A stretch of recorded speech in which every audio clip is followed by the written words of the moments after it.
आप बिहार बोर्ड का एग्जाम दे रहे हैं, पेपर देने का सही तरीके से नहीं दे रहे हैं, तो ये वीडियो ज़रूर देखें।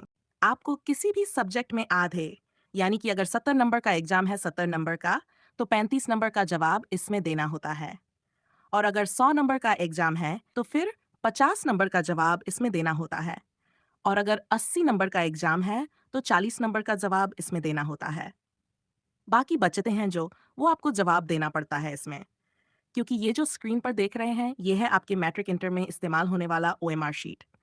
लेकिन एक आपको नियम समझ लेना है, और उस नियम के बारे में जानकारी ना होने की वजह से कई छात्रों ने पहले नुकसान उठाया है। आपके साथ ऐसा न हो, इसलिए इस बात की गंभीरता को समझना है आपको जब आप एग्जामिनेशन देने जाएगा। क्योंकि जाहिर सी बात है कि आपका डेट आ चुका है, रूटीन आ चुका है, एडमिट कार्ड आ चुका है, प्रैक्टिकल वाला फाइनल आने जा रहा है। तो एग्जाम जो 2 फरवरी से शुरू हो रहा है इंटर का, और 17 से शुरू हो रहा है मैट्रिक का एग्जाम, जब देने आप जाएंगे तो आपको जैसे ही एग्जाम शुरू होने का टाइम होगा, क्वेश्चन पेपर मिलने से पहले ये ओएमआर शीट भी मिल जाएगा और ये कॉपी भी मिल जाएगी। दोनों साथ में मिल जाएगा, दोनों मिलेगा साथ में।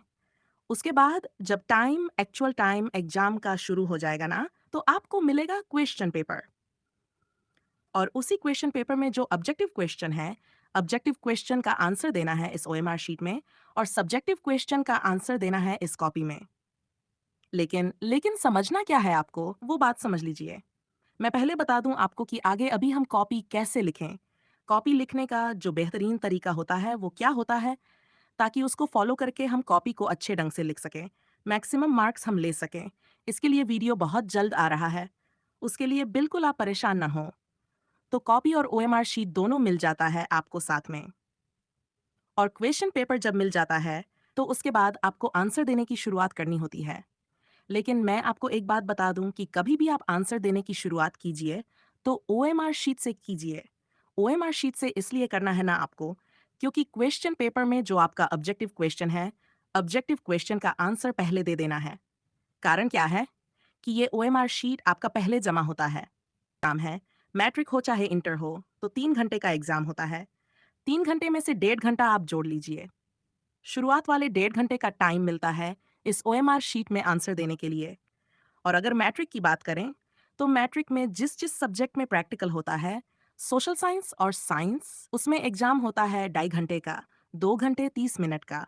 उसमें 1 घंटा 15 मिनट, आपको शुरुआत वाला 1 घंटा 15 मिनट वो मिलेगा ओएमआर शीट के लिए।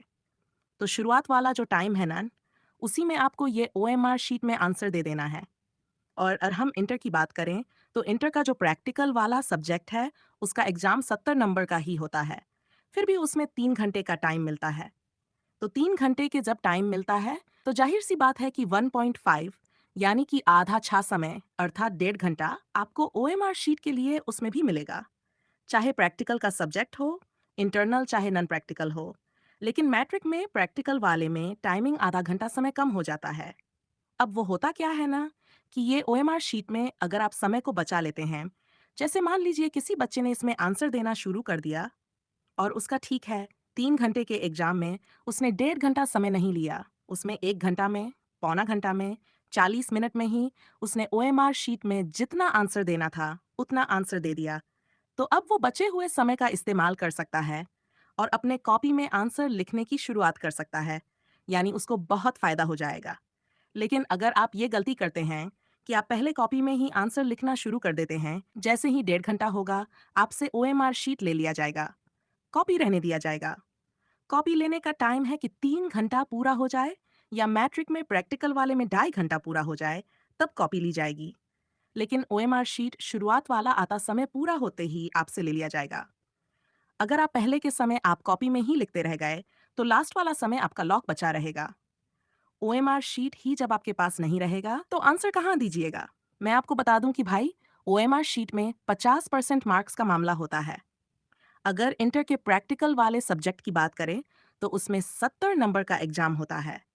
70 ऑब्जेक्टिव क्वेश्चन आते हैं, जिसमें 35 का जवाब आपको देना होता है इस ओएमआर शीट में। ऑब्जेक्टिव क्वेश्चन आएंगे और किसी भी 50 ऑब्जेक्टिव का जवाब देना होगा इस ओएमआर शीट में।